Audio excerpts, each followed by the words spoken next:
Nga tumaliriza ekitundu ekisooka ekya love story ya brother waffe leero njagala kwogera ku bintu biri bina 1 2 3 4 ebyoleka oba ebiraga foundation ya relationship yammwe oba love yammwe bweri weak. Ebintu bina ebiraga nti omusingi gwa love yammwe munafu.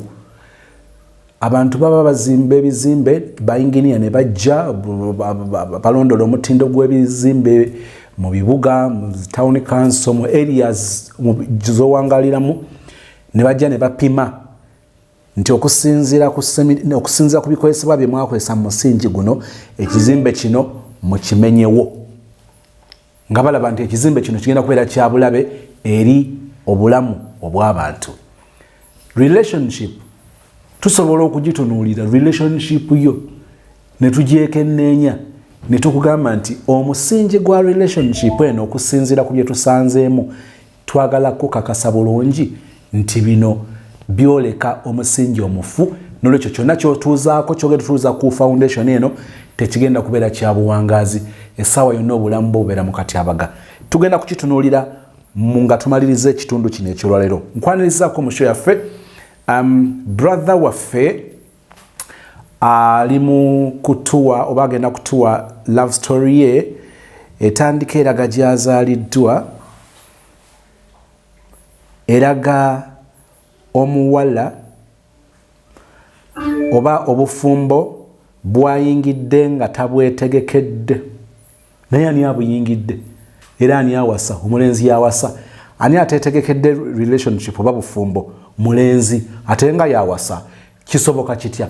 Kigenda kusoboka mu love story ey'olwaleero. Njagala okuba nga nkubuuzaako mu ngeri ey'enjawulo nga bwe mbuuza ku brother John Lutaya oli South Africa. Njagala okuba nga nkubuuzaako. Njagala okuba nga mbuuza ku Aunt Inidi. Njagala kubuuzaako. Njagala okuba nga mbuuza ku Auntie Rosie. Njagala okuba nga mbuuza ku Sister Muton. Mwebale nnyo obuweereza, mwebale nnyo obuwagizi bwonna. Mukama akibabalire, bw'alaba mwonooneka abatwale. Si mu bubi. Si mu bubi. Kakati bakikwano, ku nkomerero ya byonna brother ono ebituufu biri nti ali single and searching. This brother that you're going to find in this love story, he is single and ready to mingle, to be mingled. Mingo kwe kugoya. Ate mbadde sikirowoozaako mu Luganda. Nange Oluganda nalwo luzibu. Okay, katugende mu kitundu ekisooka ekya love story ya brother. By not speaking, you don't get rid of the story. You don't. You just open up a silence which can be just as loud. Tulina bye tuyisemu mu bulamu nga ddala bisobola okubeera ekyokwiga eri abalala. Enjawulo nti olumu tetutera kubeera na mukisa okubatuukako. Olina story yo ng'owulira yandiwuliddwa abantu abalala. Love story oba ekyo kyoyisemu mu bulamu ng'owulira wandyagadde okugambako ensi. Tubuulirawo okukusanga tukufune. Obulamu bwo oba ekyo kyoyiseemu kyandibeera ekyokuyiga ekinene, okuwa essuubi, okulabula oba okutaasa omuntu omulala. Tell your story. Mukulu Sozi taata nga neeyanziza nnyo okumpa omukisa guno okusharinga ku emboozi yange eno ey'obulamu bwe mpitamu obutali bwangu n'akatono. Sozi famire bannange mbalamusizza. Mwebale nnyo okwegatta ku mukutu guno. Mwebale nnyo era mwebale nnyo okulaba omusana ne mumanya engeri Sozi gye yatuyamba otuterawo omukulu guno ogweyabya n'obaako ky'ofulumya mu bulamu bwo n'owulira nga oteereddwa. Tutambulidde nnyo mu kizikiza, tutambulidde nnyo mu kkomera, naye omutima guno buli lwe gweta owulira nga olina mutufu nga tosigadde kyekimu. Mukulu Sozi awaayisa lyoti lyoddadi weebale munnange okusobola munaaye okusobola okufuna ekirowoozo kino ate n'okiteeka mu nkola. Amannya katugaleke. Twazaalibwa abaana bana, twazaalibwa abaana bana mu maama wange, abawala 2 n'abalenzi 2. Omuwala n'omulenzi abakulu baffe bazaalibwa kitaabwe omu. Nze nganze nange nina kitange mulala, ne muganda wange omuwala asembayo naye alina kitaawe mulala. Naye sozi ekyewuunyisa mu kintu kino nti abaami bano abasatu maama wange be yazaalamu abaana baali ba mikwano nga bantu ba ku kyalo kimu, naye sozi nga baakola ne bamala,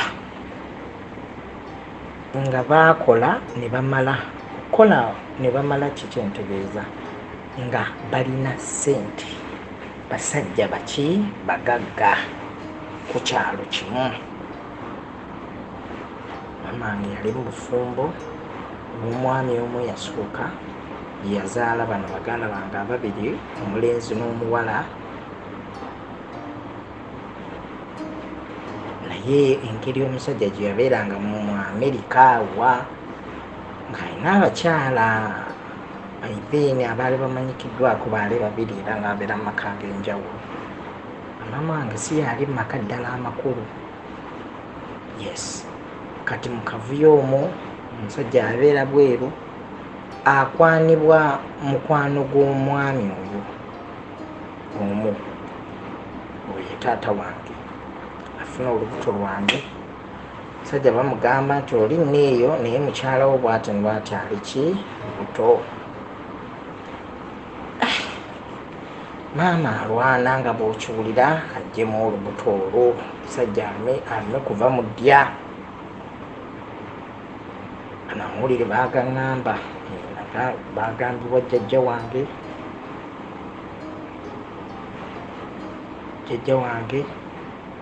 azaala maama wange nga mami agenda mu kyalo, ng'agenda mu kyalo anzijemu, kubanga kyenawulirako nti mama wange yagezaako emirundi 7 ng'anywa ebiddagala aggyemu olubuto lwange. Naye munange sozi olubuto lwagaaniramu era lumu kate lumutte. Ne bamugamba ye ova kino olubuto mwana muzaale. Ne bamubuuza lwaki toyagala mwana oyo oba lwaki toyagala lubuto olwo, naye nga tayinza babuulira nsonga nti ebintu byakola ki byasoba. Nange maama kye yasalawo n'agamba kale kanzaale omwana oyo.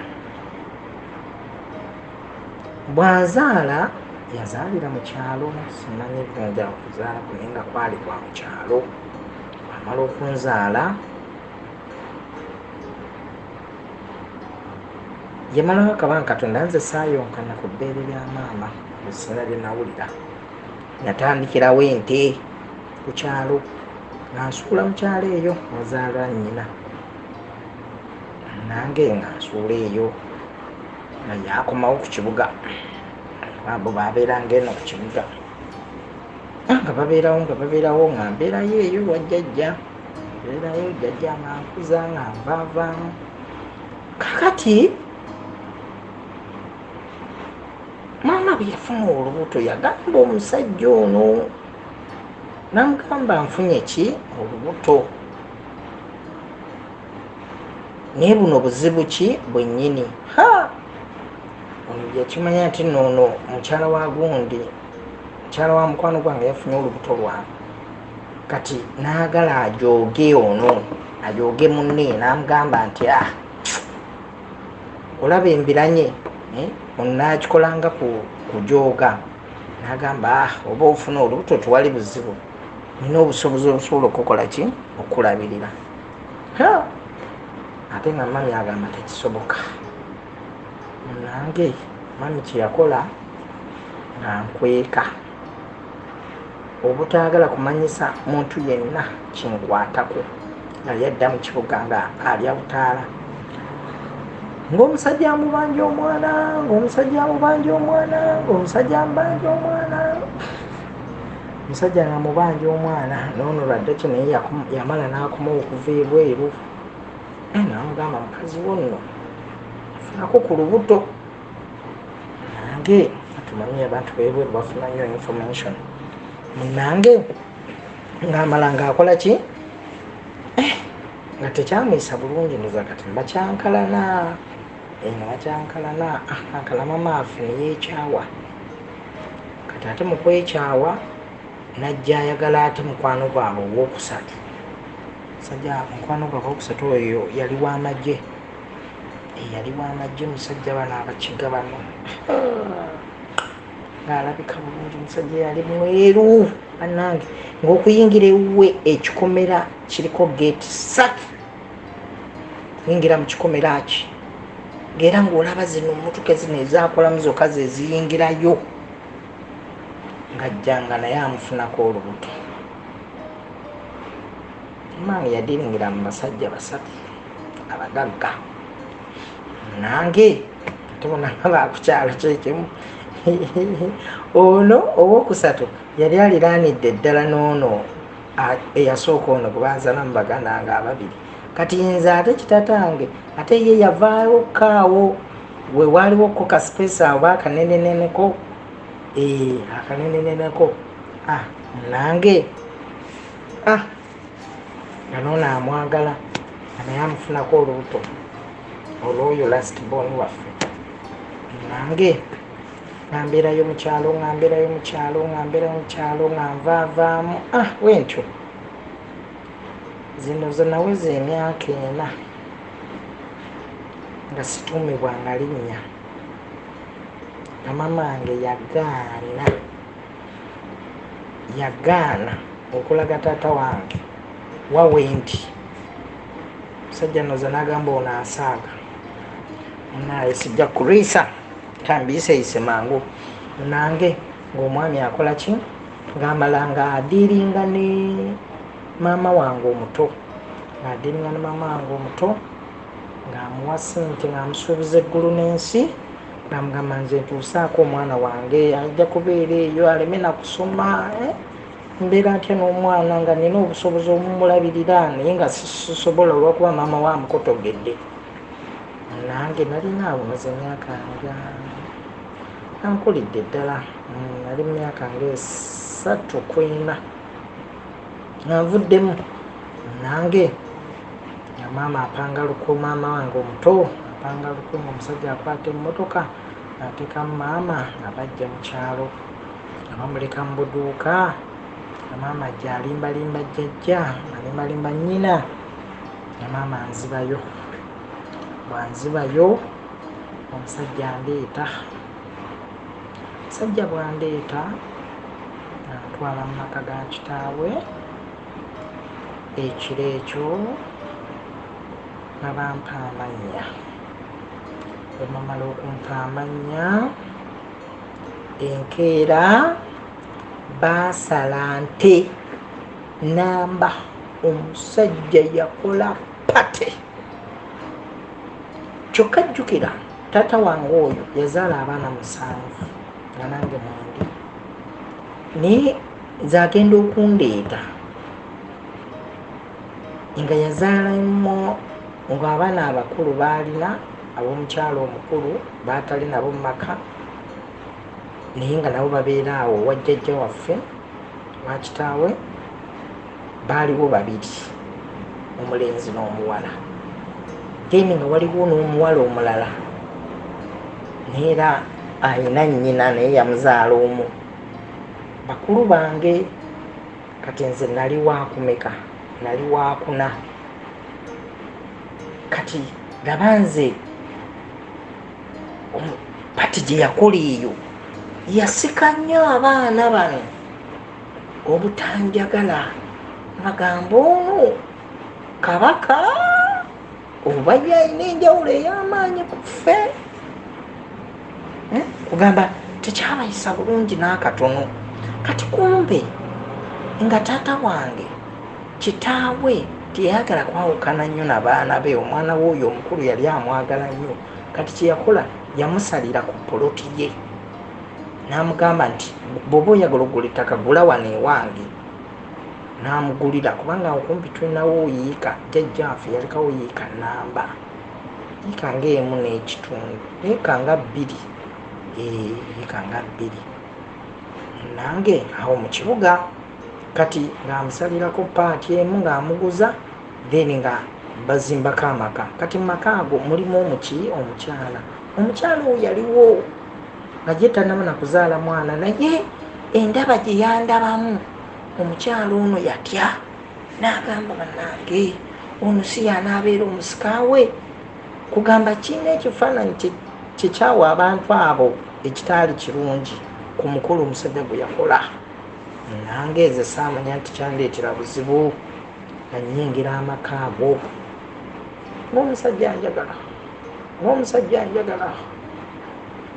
Enkeera emikolo gimaze okuggwa, tubaddewo awo antwaliddewo mu kisulo, annyingira ekisulo nga nsoma nno bulungi, namala tereera ddala nestabilizinga, nentandika ekisulo, ntandika munayo okusoma.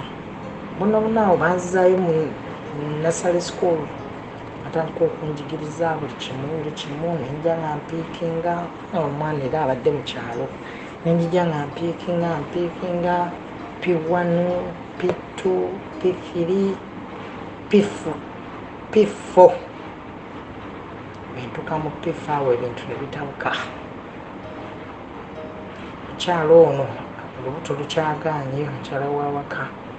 Kyokka nga nze mu baana bonna omukyala ono yagamba bbaawe nti ajja kusobola kubeera mu baana baatazaala, ajja kusobola kubeerako nange nzekka.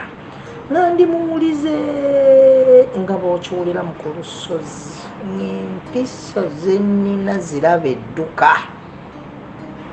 Banensozi nga nnina empisa munnange, ngambeerawo.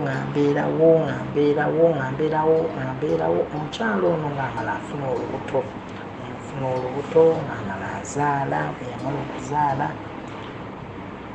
omukyalo ono nga yantwalanga ewaabwe gy'azaalwa, ng'era abagamba nti nze fasiti booni we. Ng'abantu nga abatatumanyi nga bamanyi nti nze fasiti booni mu maka omwo. Bw'amala okuzaala omwana n'amubbula mu mannya gange, erinnya lyange lisitandikibwako ddi. Kati ddi eyo n'agifuula nti abaana bonna be yazaala bonna batandikirwako ennyukuta ya ddi.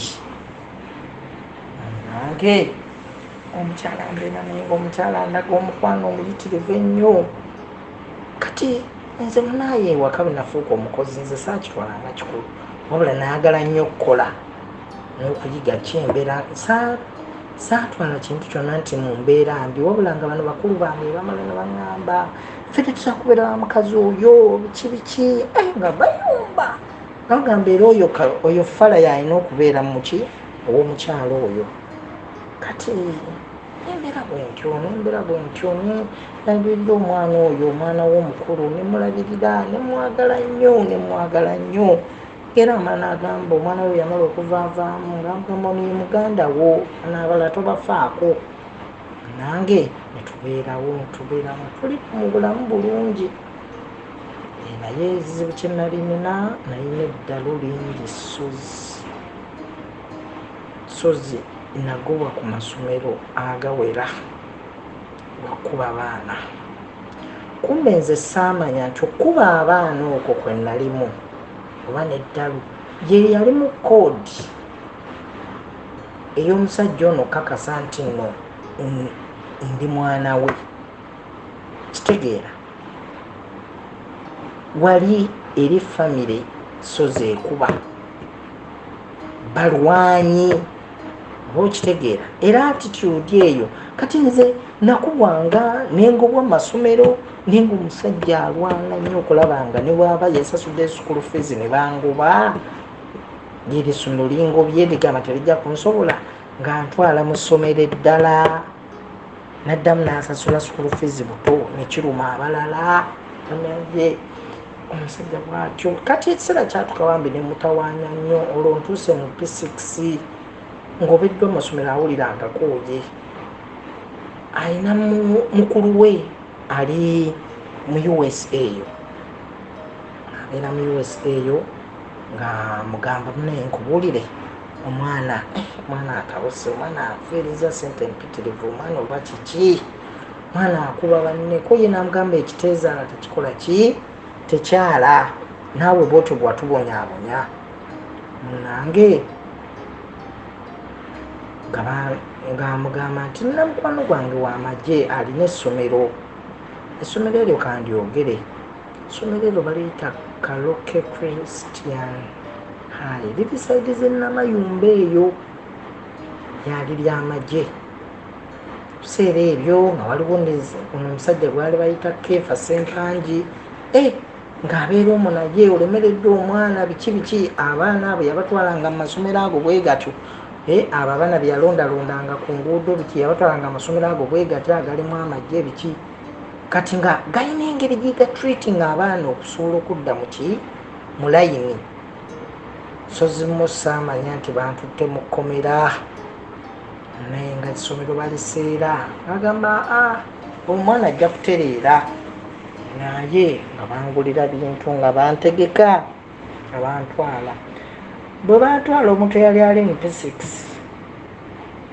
so zimu banziza mu P4 bantuusa mu ssomero eryo so zimu naddamu okufuna ku magezi kale omukyalo ono yantwalanga yankwatanga n'antwala ewaabwe ng'antwala ne mubasawo kumbe nze saamanya kino zagamba kino ekyana kinaabeeramu n'amagezi nyinza obutafunamu nadda ku nze n'asirwaza nze n'agwa ne mukati so zinaddamu okufuna amagezi g'omu kiraasi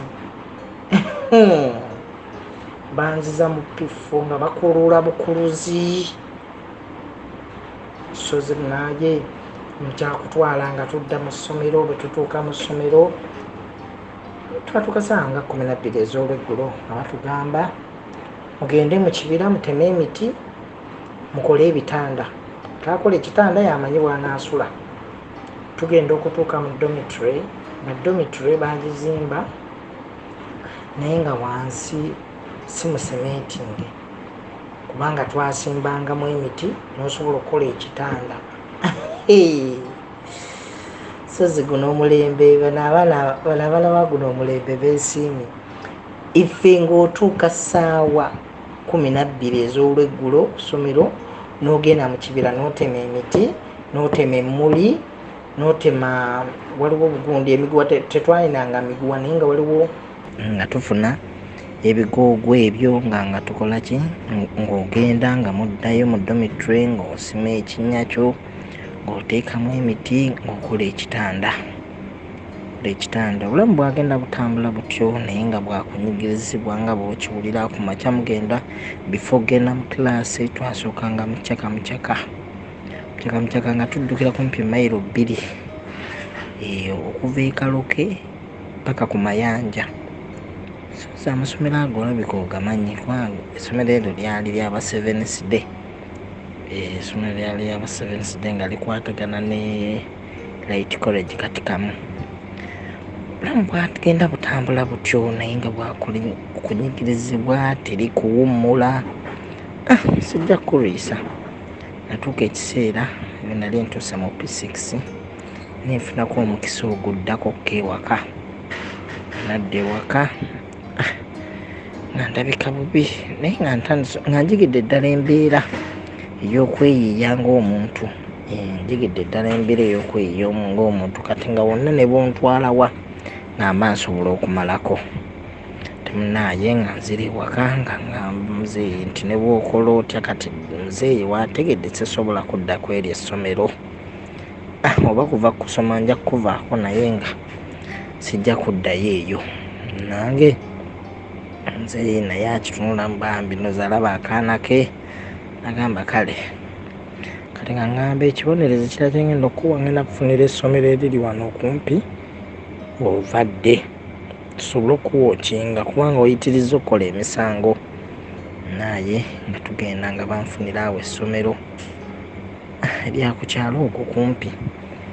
Nange nga ngenda nga nfuna ekifo nga ntandika okusoma. Olusomero ke bantwalako nga muli abasomesa nga bakuba badda ku nze ne bakuba nze nabanteekako kooki ng'oli muveeko mulaba edduka bannange nenguma watwala embeera yonna gye nali sisobola butabeeramu nensoma by the way kati awo natuulira P7 natuulira P7 kwa P7 nagituula 1997 1997 P7 nengituula ebibuuzo nemmala nebidda nfunye second grade. Muzeeyi n'asanyuka naŋŋawana olaba omwana wange ennaku zino obadde osoma bubi olaba kati ezezzaako at least n'ofuna second grade. Kati naŋŋamba nti nno tugenda kufunira essomero naye era tugenda kufunira lyawala ekisulo kyawala. Naye baali bakwatagana waliwo omukyala baali bamuyita Mariam. Omukyala oyo yali wa mukikuubo omwo kati nga mukwano gwa ssengange oli ali mu America. Mukwano gwa ssengange yali abeera mu America. Nabakwatagana naye nina essomero lyange, essomero lyaffe riri eyo saidi z'ekapeeka bayitayo kapeeka kasiribetti. Nange nga bantwala mu ssomero eryo ekapeeka eyo baali baliyita Mulama. Nga nyingira essomero nyingira senior 1 naye mba nyingira senior 1 muzeeyi wange n'afa omusajja bambi obulwadde bwamugwira awo obulwadde musajja ati obulwadde ne bumuluma. Kati obulwadde bwamuluma bantumya nenzira ewaka nga tannafa naye ng'embeera si nnungi ne bantumya nenzira ewaka ne mujjanjabakokko bambi yatuuka ekiseera ng'agamba nti no bamujjanjabira ewaka ne mujjanjabirako ewaka naye nembeerakokko naye bambi mu nnyumba nga embeera si nnungi. Omukyala n'anyiiga, omukyala n'amukubanga bambi mukyala we yamubonyaabonya nnyo. Nembeerawo nentoba bambi ne taata wange nga tumusibira mu nnyumba kati nga taagala nnyo eno famire ye eya waggulu eno eya muzeeyi we nga taagala emanyi nti no mulwadde nnyo okutuuka ku eyo embeera. Naye ekiseera kyatuuka obulwadde ne bumufunziza ddala. Nemmala nengenda neŋŋamba jjajja ne bamukima ne bamutwala mu ddwaliro. Era nze saagenda mu ddwaliro kubanga nali nkimanyi ni muzeeyi wange agenda kufa. Era mu ddwaliro nze amalayo wiiki ng'emu muzeeyi wange n'afa. Kati kano ke namujjanjabako kano kanzizaamu amaanyi n'okungumya kubanga mu kulusozi nagumira ddala nga bw'okiwulira. Era muzeeyi wange yatuuka okutuuka n'okabasaakaaba kubanga olwedde nze naye namusiibula nga nkimanyi ti muzeeyi tayinza kusimattuka. Bamala okufa ne tugira awo nembeerawo wiiki ng'emu nemala nenzira ku ssomero bwentyo nengenda ntambuza obulamu. Kati essomero liri bambi lyanyumira engeri gye lyalimu okuyimba waliwo omwami baali bamuyita Kibunga mukwano gwange ennyo yali ayigiriza ebyokuyimba. Nengenda nga okuyimba okwo bambi kwanzizangamu amaanyi tasaagala kuva ku ssomero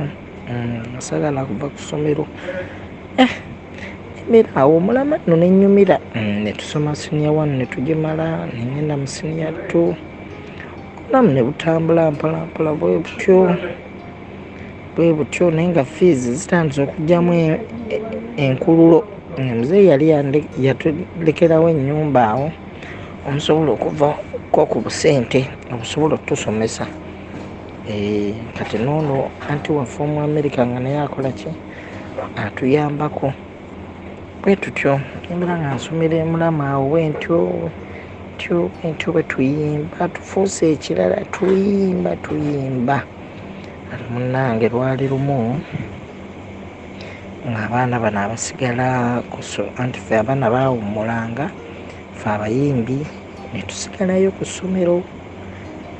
Kati munnange kumanya ensi eno nzibu sitaani mubi mba tuli ku ssomero ng'abaana baawummula nalina mukono gwange awo nagenda ngamba mwana tugendeko ku ddaamu. Essomero eryo lyaliko faamu nga nnene naye nga faamu eyo erimu ddaamu nange nga ddaamu naye nga kalinganga kayanja nga kaliko n'eryato naye nga tugenda obudde bwali bwa misanasana awo sawa nga mukaaga awo so tuliko ffekka tweyagala tetulina tabbu yonna naye nga tukola ki nga tugenda ku ddaamu nga tukkirira nga tutuuka ku ddaamu. Bwe twatuuka ku ddaamu katwasooka kunyumya kati akaato kaali ku mabbali nga ngenda nkatuula eno ku nsonda nga bwe tuddaawo nga tunyumya kumbe bwe nkatuula ku nsonda nti ne kafuna position ne keeriga ne kanvuga paka mu kagundi paka mu ddaamu wakati. Bwe ntuuka mu ddaamu wakati kati nga munnanga ngamba jamu engatto okole ki obugojje munenga nange kabuli busiru nga nkola ki nga nzijamu engatto nga neeriwa mazzi. Saamanya nti nno olabika essaawa yange yali etuuse ey'okufa. Munnange badooza n'akagwa mu mazzi nga n'akaato keetereza bulungi nga kaddayo ku lukalu. Sozimu nalwana n'amazzi sozimu ofanga ekirala naye kibi nnyo okufa ng'olaba nti oweerwanako n'ogezaako n'omala n'olabira ddala nti mutuufu kati byonna sikyayina kyakkola wabula kankole kikanfe. Sozi nalwana n'amazzi mu ku lusozi paka ekiseera ekyatuuka nempula ng'amaanyi gampedde sozi nentandika okukkirira. Omwana namulaba adduka mba nzigwerayo nti nemulayengera nga adduka emisinde addayo okusomero munnange naye mu kukkirira okwo nalabanga buli mutuufu nga buli musango gunsinga nga ninganga ali ku nkomerero judgment y'okufa nga buli musango ndaba mutuufu gunsinga. Netunuulirako ku bantu baffe abeeka netunuulirako ku baana ab'okusomera mikwano gyange netunuuliramu abantu bange nga bazze okukima omulambo ku ssomero. Bintu bingi nnyo bye nagenda ndaba nga nzikirira nti mazze munda nga ddaamu nzikirira. Kakati mu ku lusozi jjukira nze nali simanyi kuwuga wadde ng'era n'amazzi gennyini ngakola ki ngatya munnange nanzikirira. Kakati nze kyenzijjukira kiri kimu waliwo ekintu ekyannuma ku kigere neneekanga nalinganga oba omuntu oba gwe bakubye amasannyalaze kubanga waliwo ekintu kyennawulira ekyannuma ekigere nga nzikirira mu ku lusozi kaddaamu kampandula kyokka ng'emabega kaawo omwezi gumu kaali kafiiriddemu omukozi okwo. Waliwo omukozi w'omwami oyo Haji Mulama bwe yali aleese eyafiira mu kaddaamu ako yali mukwano gwaffe nnyo yali wa mundeeba awo. Munnange ddaamu yampandula mu ku lusozi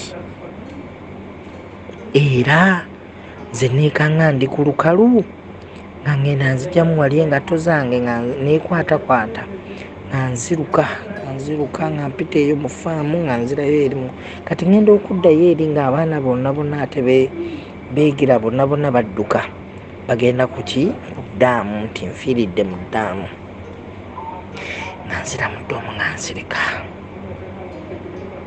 Ayitawo ndoozi essaawa nga 3 wabaawo omwana ndaba nga bagamba gwe batugamye tunoofiiridde mu ddaamu. Ne mugamba nensimattuse Mukama ayambye nenkola ki nenvaayo naga nga tewaliwo yali asimattuse eddaamu eyo kiki nange abaana baamalamu naye ne bavaayo nga tebandaba. Bagenda okuvaayo abaana ne babagamba nti oli gyali eri mu ddoomu abaana bonna ne bajja bambi tubona ne bajja naye Haji Musisi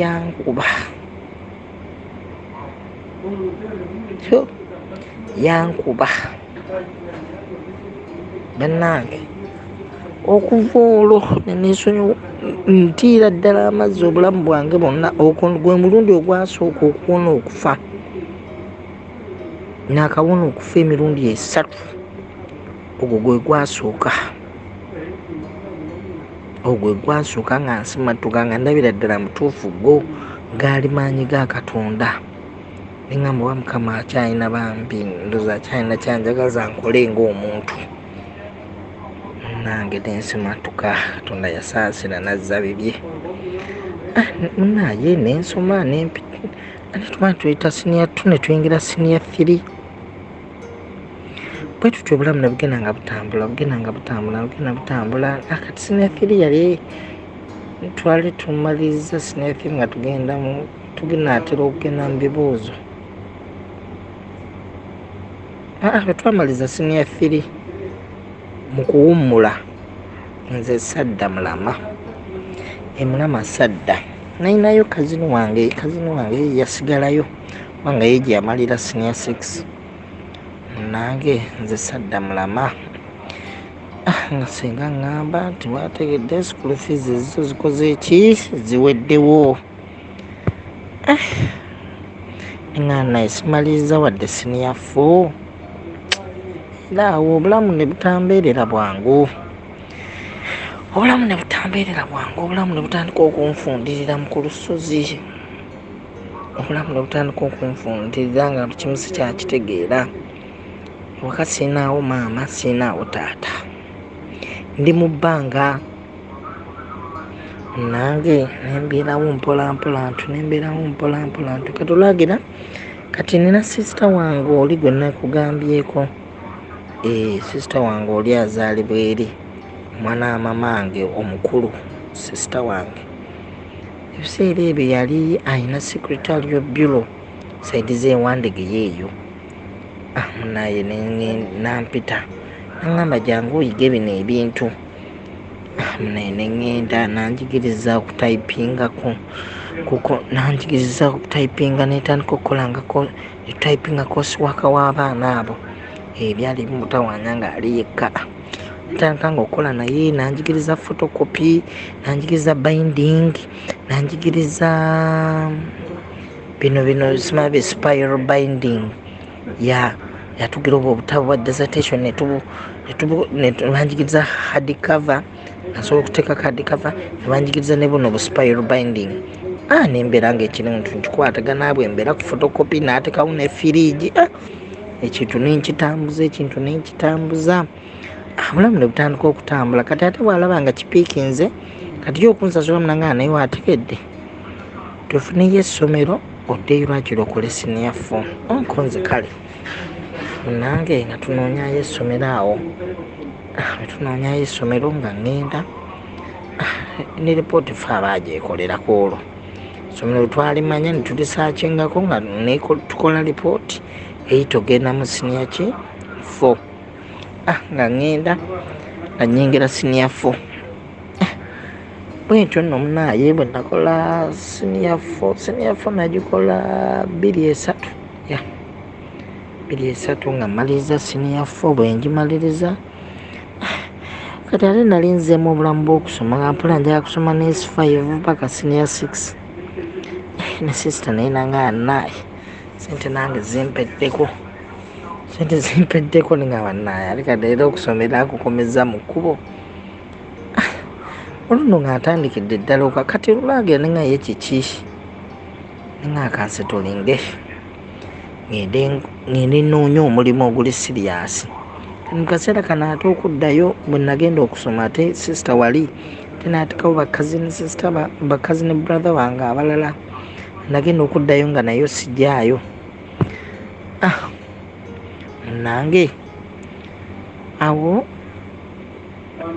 nengamba kankole ku zi CV ngende nkole ki ngende mu mawoteeri kuba taata wange kisagambyeko omulimu gwe ogwali omukulu yali musajja mukozi wa mu hotels ya mu Amerika eyo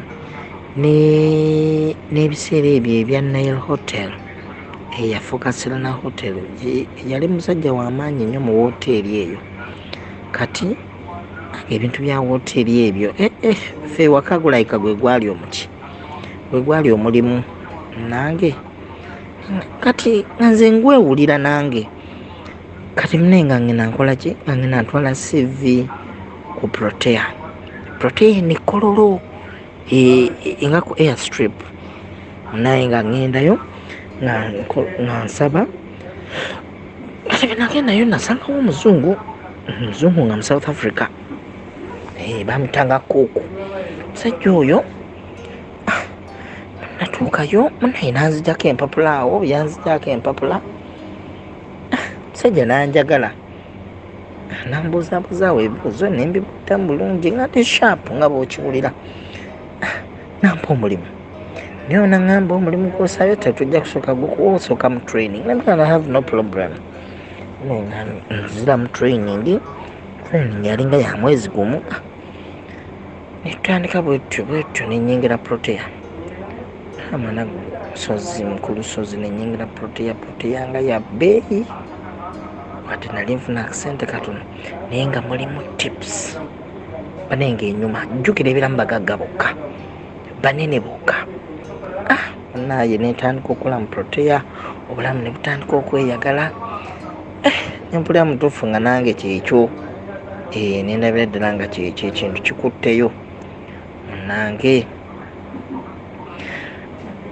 netandikira ddala kati bwentandikira ddala okukola nenkola kati omwo mu Protea ate mwenfuna guest yajjanga mu China bwajja neŋŋenda okumuweereza ebiseera ebyo nali nkola mu bar nga ndi barman kati neŋŋenda nemutwalira yali ayagala wine neŋŋenda nentwala wine mu ruumu ye nambuuza nti namukuba enjagala okwogeramuko naawe bwe nkuwa omulimu wano osobola okuvaawo namubuuza ekintu kimu ng'ompa ssente mmeka naŋŋamba ekya ssente si kikulu naye njagala tusooke tukole survey tulabe ekifo kye kisobola okukola then tulabe business kyesobola okukola muno mu Uganda then tugiwandiise tugiggulewo then nze nzireyo China bwenkuleke wano nga bw'okola nti kale twale buzibu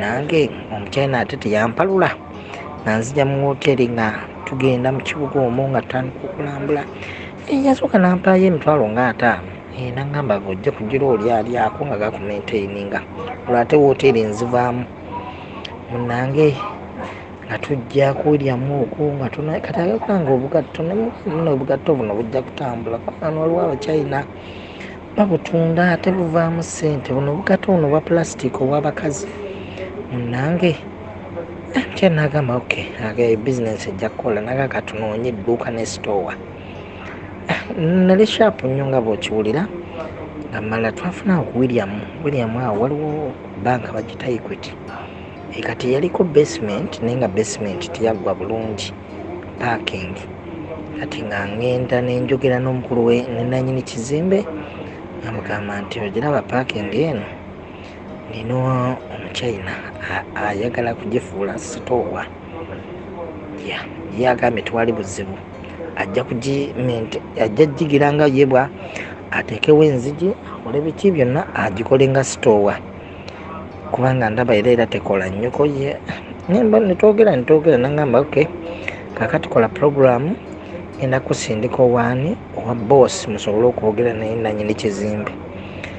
Omukyalo oyo bamuyita Amina, omukyalo oyo omuswayiri oyo omunakkenya Amina.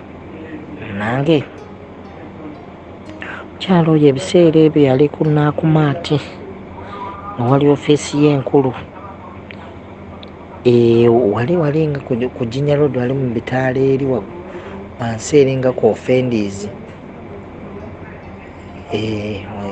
Kofendizi eyo gye nakola ki atugenda ku Naakumaati. Omukyalo oyo tumulaba nemutwalira omuchina. Omukyala teyatuuka luubiriza, nagamba nze kasita mumpa ssente twagipangisa $6,000,000, yapangisa obukadde 6 nga tujja kati. Kumbe omusajja oyo okumanya abagezi, awo wennyini we yakolera ddala n'edduuka. Baali bakola gundi oyo furniture, balina engeri gye nebakolawo furniture, nebakolawo eddala ekintu, nebakolawo ekimeza ddala ekintu eyali sitoowa neefuuka ki edduuka, nga wansi ki mupaking eri nga wansi ye sitoowa. Nakolawo ekintu nekifuukira ddala edduuka. Kati ono omusooka yampangisa $6,000,000, byalaba nga akozeewo edduuka, kati ate n'abikyusa, n'aba nga amusasuza sitoowa n'amusasuza n'edduuka. Naye Abachina tebakifaako. Naye ng'amala ng'agenda buli kimu nga kitera bulungi, ng'omusajja atandika okunsindikira konteyina nga ngenda nenzikiryalinga, nenzija n'entunda nemuweereza ssente.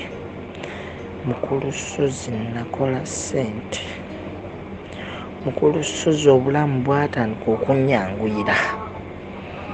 Wadde ki ebiseera ebyo waliyo ebivvulu enakivubaawo, waliwo ekivvulu bakyali kya biiti, awo bakatongole omutongole munaye sozi mo nga nkola ki nga ngenda ku kivvulu. Bwe ntuuka munaye ku kivvulu, kati nagenda ne kazini wange, twagenda ne kazini wange, sozi nga njansangayo omuwala olwo ntandise ofuna ku test. Sozi nalwirawo ddala, nalwawo okwagala abawala, bakiki simanyi, naye nga abawala banjagalanga nnyo naye nga sibasaako mutima. Naye tugenda mu kivvulu, ndabika bulungi, sozi nali kasajja katonotono, ndi muwanvu naye nga ndabika bulungi, nga nnanga abawala. N'abantu abasinga bungi bampitanga na muwala, eddoboozi ttono biki, annange nga nze nabagala balabira ddala, naye nga ndi musajja mukozi. Ndi musajja mukozi, omuntu mulamu, ankwata mpola, ntambula mpola, ng'embeera zange bambi nga teri muntu atazaagala. Ne ku lusozi nga tugenda nakivubo mu kigundi kya biiti, nange sozi ngenda oggwa mu mukwano, nga ndabayo nga nsinkanayo omuwala, sozi nga numba omuwala nga mupoloota. Bwe numba omuwala nga mupoloota, kati ne kazini wange ng'alumba ekiwala ekirala naye nga akipoloota. Kati ye abakazi abatya kwana n'okutuusa kati musajja wattu ebyabakyala era si byakola ki, si byaliko. Nange kati nze saamanya nti n'ekiwala akipolootera nze. Kati amala okigamba ng'ekiwala kikkiriza, gajja ngamba waategedde nti omuwala oli omulaba nti omuwala akwagadde. Ne mugamba nina owange gwenkoze eki, gwentadde mu layini, kati ate oyo simwagala.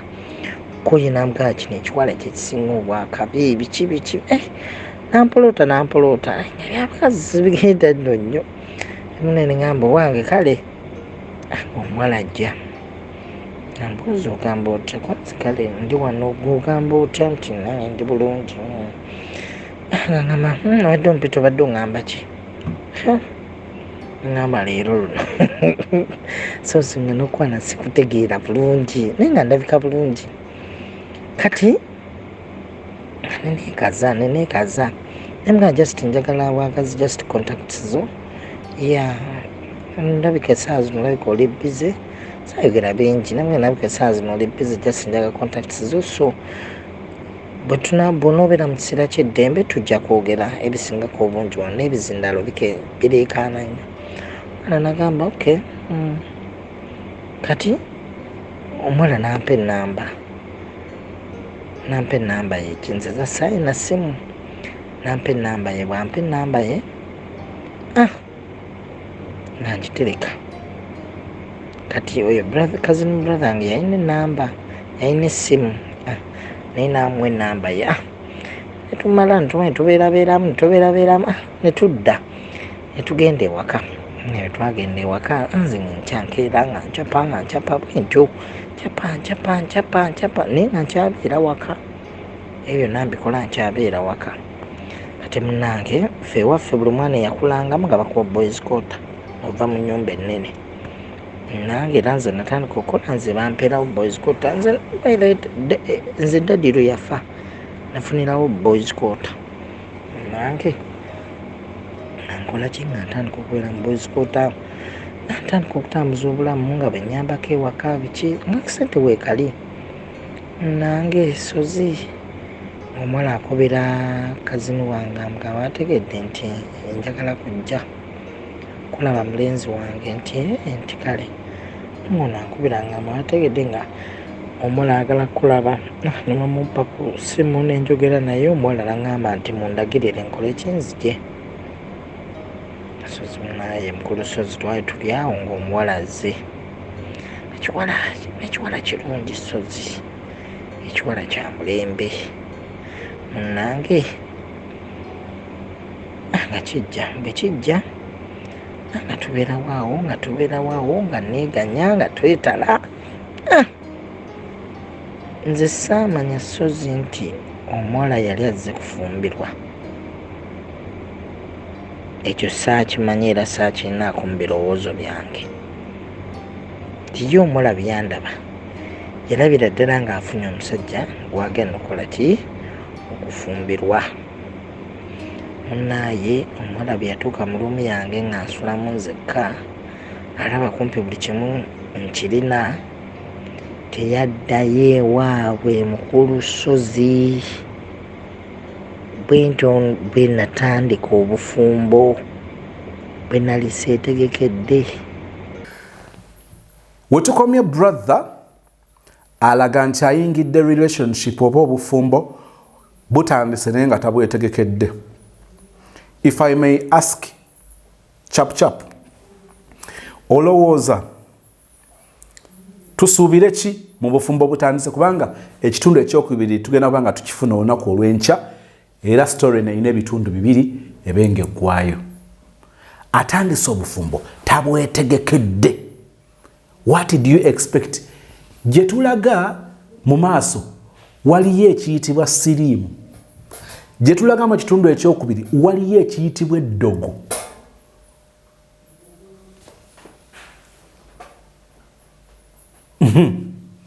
Nabasuubiza okwogera ku bintu bigenda beera bina ebyoleka relationship yo omusingi gwayo bwe guli yegeyege. Njala kutandika n'ekintu ekisooka. If you find yourself in a relationship where either you or him nga oli too dependent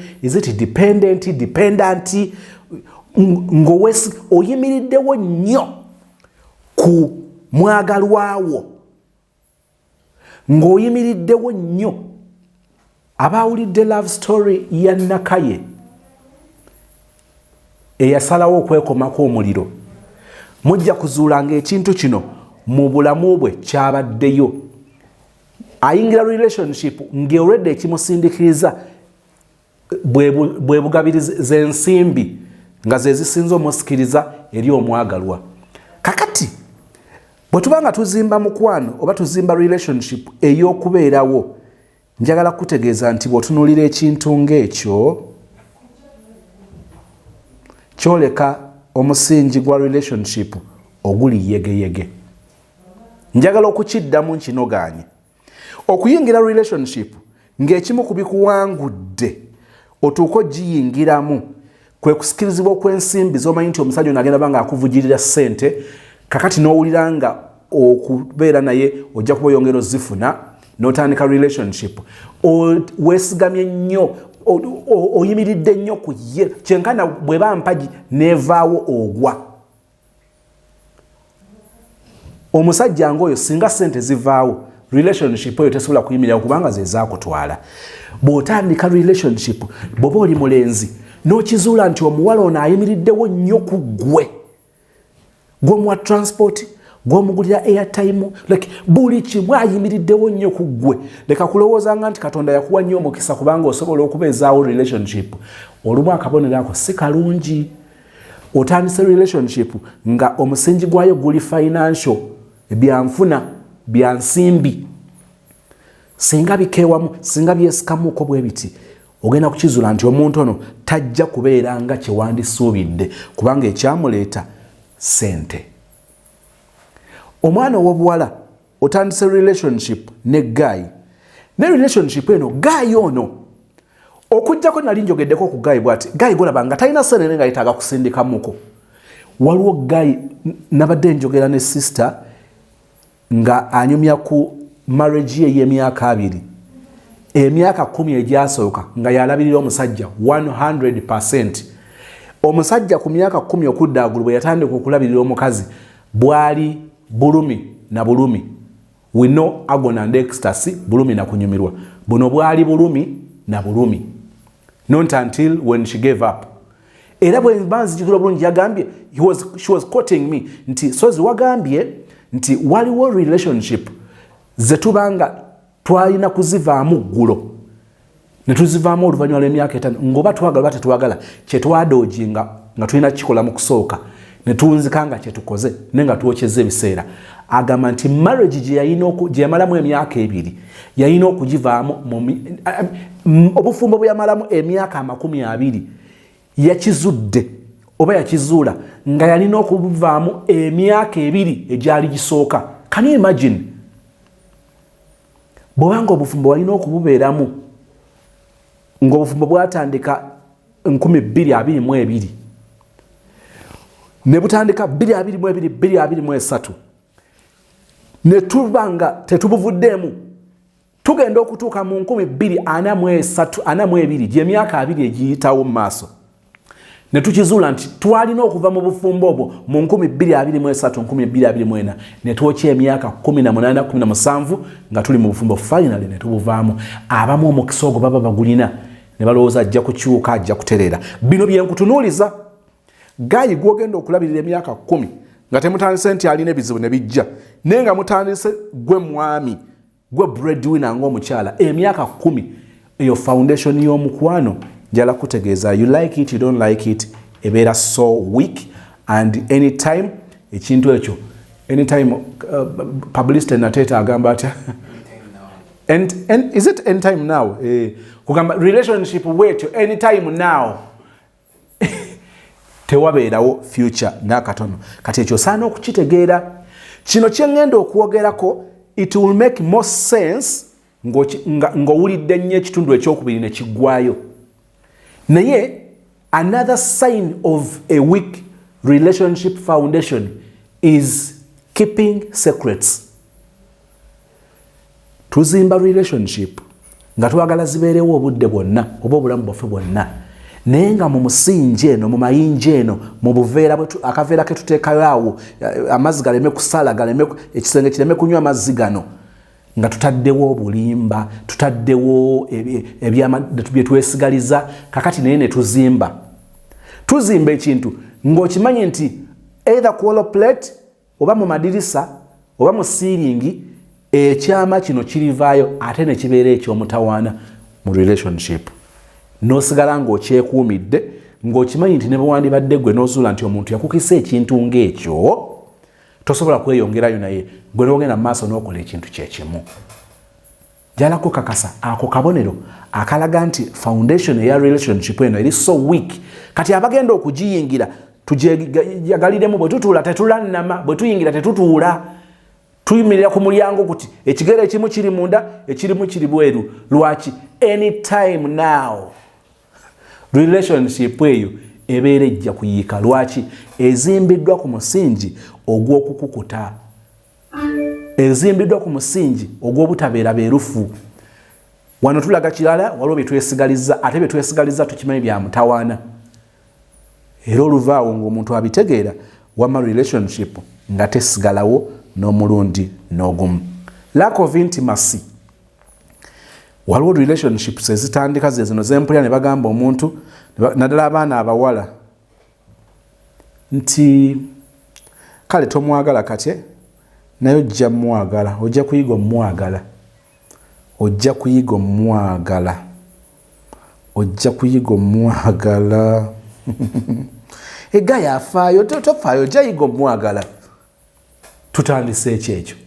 Eri abatandika relationship ng'ekyamaanyi ekibaddewo kibasinziddeko kubanga baalinamu ka one night stand, beeyasa ebinazi, kakati bwe batunula ku vanilla, vanilla n'aba musufu nnyo, oli n'alowooza nti kino ekintu kimu ekiri mu ddoboozi lya Alex mukulu, onajja kukola. Onajja kukola. Omuntu gwe walibadde ogamba nti sikulaba e Kampala n'omugamba onajja kukola naye ng'osinzidde ku ki? Bwe mwagenza okutundula vanilla byabadde mukuumuufu. Maama nnyabo bagambye nti bwe mutuuka mugenda kubeera mutundula vanilla paka lasti. Kakati kye tusinga okwetaaga kwe kukwatagana, okubeerawo omuntu ono ng'omuwulira omwagala, oba alina ssente oba talina, ng'owulira omwagala. Waliwo ekyo omuntu ono nengeri gyemu nakayimba n'okayimba nze ne bwe bambuuza ekikunjagaza mbagamba bwe neesanga nkiwulira buwulizi mulimu nze kwegamba ndi addicted ku gwe ne bwe bakukonjera kale ebigambo nga bingi. Owulira awaliwo intimacy, omuntu ono alina engeri gy'amwagala, alina engeri gy'amufiiringa. Katonda bw'akuyamba n'ekibanga ekyo ekibeera kye twogedde intimacy ekyo kiri nnyo ku musajja. Kati nga gw'olinamu ka intimacy nga gaya alina kye bayita gu intimacy, then the foundation tugamba nti clear, we are good to go. Ne tutandika relationship, we are not sure nti tugenda kuziwangaaza ne tuzitandika. Nkijja ku ki? Gaya agambye nti atandika bufumbo bw'ateetegekedde, naye ani awasa? Gayi yawasa. Where is intimacy? Ekiwala baakimulabira mu luwombo lwa biiti. Ndongo ekoona ate oli yakimukwanira kati kintu nga kinyirira. Tuli mu kitundu nno kisooka. Njala kukugamba ekintu ekisembayo ekyokuna nga bye nkugambye nti ngenda kwogera ku bintu bina ebyoleka omusingi gwa relationship yammwe bwe guli weak. You find yourself in a situation where you're in a relationship with someone and there is no love language. They ask you, what is his love language? Angaz, what is her love language? Mu comment section nga tumaliriza njagala ombuulireko. 1. Don't tell us about your boyfriend, your girlfriend's love language. Tell us about your love language. Nti omuntu nga anayogera naawe, omuntu nga anakuwangula, omuntu nga anawangala naawe, ate kasita ategeera bino ku ggwe. Nze sozi ng'onoowangala nange ng'oli muwala. Bw'oba ng'oli muwala mukkakkamu, nkiddamu ng'oli muwala mukkakkamu, nga tusobola okwawula nti kati ono ye musajja, ono ye mukazi. Bobanga katachi mwekali tachi gifts ngo inamulu gift ogaba kubirabo kubanga angabye birabo bobanga ogaba kubirabo olwobo nina ontonera nkutonera What is your love language? Let's challenge ourselves. Aira bera mwerufu otubulira amazima nti ekitufu kiri nti ne love language tokiwulirangako so tomanyi na love language yo kinakyo gye kiri. Eriyo abantu nga tamanyi nnyo exactly byayagala, oyagala omulenzi akukwata atya. Love language, omusajja oyinza obanga akumalira obudde oba akukisinze oba akukuttewa naye nga gwe awakutanula eno mu bukokola. Katusozoose kati bukokola kakati omusajja akuzungirako yeetoloola naye nga obusimu buliwa mu kakokola mu njala awo walina okutambulira kakati ne yeetalira mu nviiri musajja njogedde ku kakokola kire ntegeeza ekintu ekigazi. What is your love language? Kyamutawaana okuba nga tomanyi love language yo naye ng'oyagala bakutegeere teweetegeera n'oyagala bakutegeere. Tugenda tutandikira n'ekitundu ekyokubiri olunaku olw'enkya ku Sunday njala okukwagaliza ekiseera ekirungi. Katonda omulungi omwagalwa ajjudde ekisa n'okusaasira mu linnya ery'omwana wa Yesu twebaza olw'omukisa gw'otuwadde okutegeera ebigambo bino. Tuwulidde ekitundu ekisooka twebaza Katonda kubanga brother newankubadde yayita eriyona gye yayitira naye wamubeera. Tubeera n'abantu betulowooza nti batuwagala batufaako batulumirirwa nga batulowooleza bubi. Tukkiriza nti oba oliawo maama w'omulenzi ono maama wa brother waffe omulungi step mother yali kungulu alaga nti ayagala omwana wa mutabani wa baawe naye nga si kyeyali ategeeza. Tuyigiriza okutegeera abalabe baffe tumanye engeri gye tubeera nabo bwe tuba nga tuli bakubeera nabo n'okubeewala bwe tuba nga tuteekeddwa okubeewala. Ekisa kyo kakitubeere ekisa kyo kakibeere brother mu okubeera omunyiikaavu kwalimu omuwa ekisa kyo kimuwanirira obeere omubeezi atabula mu kulaba ennaku obeere oyo asoomoozebwa olwaleero otukumeeyo ne bulijjo okutuusa enkya mu kuyiga ate mu kitundu ekyokubiri tusabye n'okwebaza okuyita mu Kristo Yesu Mukama waffe and we all say amen. By not speaking, you don't get rid of the story. You don't.